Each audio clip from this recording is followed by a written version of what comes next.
नमस्कार। माइग्रेन एहार कष्ट जीए सहिछि से ही जानिछि। तबे आजिर ही आलोचना सेई मानक पई। चलंतु माइग्रेन रो सेई छोट छोट कारणगुड़ी को टिके भल भावरे बुझिबा जहा आम जीवन रे कोंठी ना कोंठी लुचि रही थाए। केबे मनकु आसीछि ए माइग्रेन काहेकि कि एमिति हठात आसी जाए किछि जणा पड़ेनी आ जंत्रणा आरंभ। हाँ, यह बहुत कष्टदायक, किंतु गोटे भल कथा हेउछि एमिति बिना कारणरे किछि हुएनी। एहार भी किछि ना किछि कारण थाए। तेबे आसंतु सही कारणगुड़ी को खोजी बाहर करिबा आउ गोटे स्पष्ट चित्र पाइबा। तेबे प्रथमे आसंतु देखिबा आम निज शरीर भितरे आउ आम दैनंदिन जीवनशैली रे लुचि रहिथिबा कारणगुड़ी को। देखंतु चाप बा टेंशन, ठीक समय रे न सोइबा किंबा बेले बेले खाइबा छाड़ी देबा एसबु आमको बहुत साधारण लागि पारे, किंतु एसबु आम शरीरर जो संतुलन अछि ताकू पूरापूरी बिगाड़ी दिए। आउ एई छोटो छोटो परिवर्तन ही माइग्रेन पाई गोटे बड़ निमंत्रण पठे दिए। आउ गोटे मजेदार कथा कौन जानती, समस्ते भावंती बहुत टेंशन हेले मुंड बिंधे, किंतु खाली सेतिकी नुहे।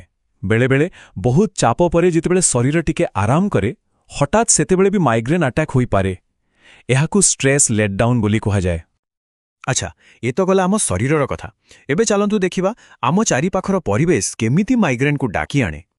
जेमिति कि बहुत तीव्र आलुओ किंबा आखिरे बाजिला भली दबदब हेउथिबा लाइट, बेले बेले प्रबल शब्द किंबा कोनोसी परफ्यूमर तीव्र गंध, एपरिके पाग बदलिले भी एमिति होई पारे, कारण एसबु जिनिस आम मस्तिष्क को सीधा सड़क प्रभावित करे आ माइग्रेन को ट्रिगर करि पारे।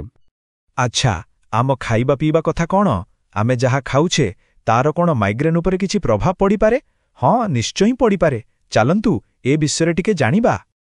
किछि खाद्य अछि जहा माइग्रेन पाई बेस जणाशुणा, जेमिति कि बहुदिनर पुराना चीज किंबा बजार रे मिलुथिबा प्रोसेस करा जायथिबा मांस। एसबुरे टायरामिन आउ नाइट्रेट्स बणिके किछि जिंस थाए, आउ एगुड़िक ही शरीर रे माइग्रेन आरंभ कराइबारे साहाय्य करंती। आउ कैफिन कथा तो आहुरी अजब।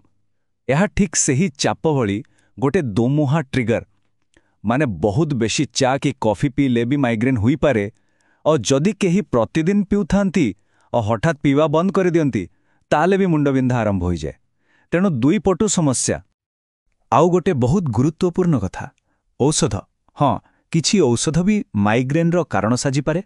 विशेष करी मुंडबिंधा कमेइबा पई बारंबार पेन किलर खाइले एहा उल्टा आउ एक प्रकारर मुंडबिंधा सृष्टि करे, जहाकू रिबाउंड मुंडबिंधा कुहा जाए। तेणु डाक्टरंक परामर्श बिना कोनोसी भी औषध खाइबा आदौ ठीक नहे।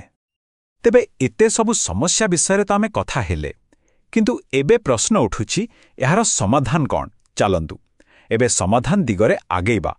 एमिति एक उपाय विषय जानिबा जहा नियंत्रण पाई एक शक्तिशाली हथियार भली काम करिबो। आउ सेही हथियारटी हेउछि एक माइग्रेन डायरी। हाँ, एहा सुनिबाकू साधारण लागु थाई पारे, किंतु एहा केवल एक डायरी नुहे। एहा हेउछि निज शरीर को भल भावे बुझिबार एक चाबिकाठी। एही डायरी साहाय्य निज शरीरर भाषा को ठीक भावे बुझी हुए, आउ एहाकू व्यवहार करिबा भी बहुत सहज।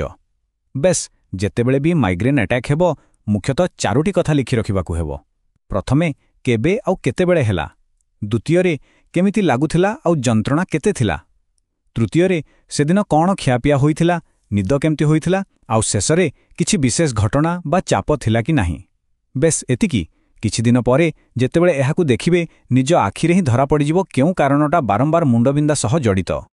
तेणु ए कथा मने रखिबा दरकार जे निज डायरी रे थिबा तथ्य ही प्रकृत शक्ति, कारण निज ट्रिगर गुड़ी को ठीक भाबरे बुझी पारिले ताकू नियंत्रण करिबार रास्ता भी खोली जाए, आउ से डायरी ही सेही शक्तिर चाबिकाठी। तेबे आजिठारु ही निज स्वास्थ्यर नियंत्रण निज हाथकू नेबार प्रयास आरंभ करा जाऊ।